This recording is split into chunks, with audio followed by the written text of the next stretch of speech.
With Nick Kiprios, Kelly Rudy, Elliot Friedman, the Anaheim Ducks defeat Edmonton in Game 4 of their series to square the affair 2 games apiece. There were 3 calls in this game. If you're an Oilers fan, you're not happy. The first is on a goal after Edmonton had a 2-0 lead through 20 minutes. A minute and a half in, Ryan Getzlaf scores to make it 2-1. Corey Perry bumped into Cam Talbot.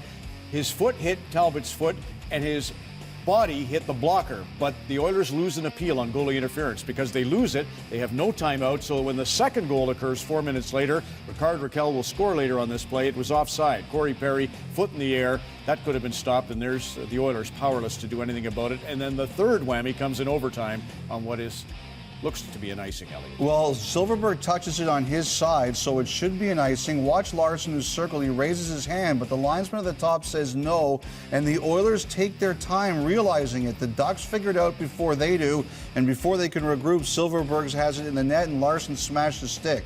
Watch Clefbaum on the left of your screen. Now, I think this is an icing, but what the linesman can rule is that Clefbaum played Silverberg instead of starting the race immediately. I think that's a tough call under those circumstances, but a linesman can rule that way, Ron, and if I had to guess, that's what I would guess happened.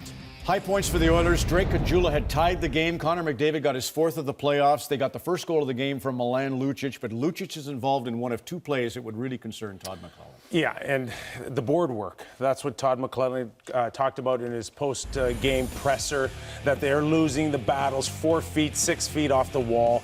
Eberle's not scoring. We all know that, but where he can still step up is that compete off the wall that Todd McLellan's talking about. We didn't see it. Edmonton in control 2-0, and it seemed that this really turned the tide in Anaheim in Getzlaf's favor.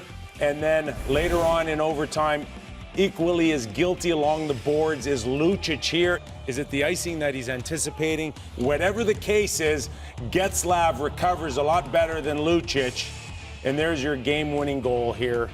For Eberle, he moved down in the lineup. Is that enough? Is the next step being a healthy scratch? He did have an assist, though, on the tying goal. So McLellan showed faith in him, and as he said in his remarks, there were other players guilty of not doing the right things tonight. Ryan Getzlaf. Well, he did everything right tonight. Boy, was he ever a force. And you go back to the second period in particular, one of the best playoff performances you're going to see in a period, and it's just brute strength here. And Getzlaf just did not want to lose a battle. This was the first goal for the Ducks, a little bit of help from Corey Perry. And even Zach Cassian, one of the better hitters in the game, just bounces right off him. I love this play. On the power play, he just kicks it in there knowing he doesn't have much time, keeps the puck alive in the zone. And then how about the hands and the vision to get the puck over to Rakell? That makes it 2-2. And then when they go up 3-2, just stronger than Nugent Hopkins. And lastly, in overtime again, taking that shot to the hand. Not sure if he should stay on the ice, continues to do so anyways. And because he's so alert, spots Silverberg. And that's the game right there. You know, I saw it happen earlier this week. We all did with the Rangers and the Senators. And Alain Vigneault said after that game, it may not be the right call, but you got to play to the whistle. And I'm sure that's what the Oilers will tell all their players. The ice time for Getzlaf. Connor McDavid got close to 23 minutes in regulation, just 2 minutes behind Ryan Getzlaf. But just the amount of time he took on tonight was impressive. He was a beast. I thought McDavid owned the game in the first period, and then Getzlaf said, my turn. 25-56, the most that anybody played in this game tonight.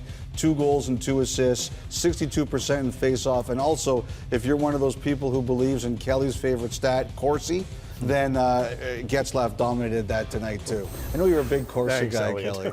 Jakob Silverberg, his 7th goal of the Stanley Cup playoffs. Our 21st overtime is the quickest, ending 45 seconds in.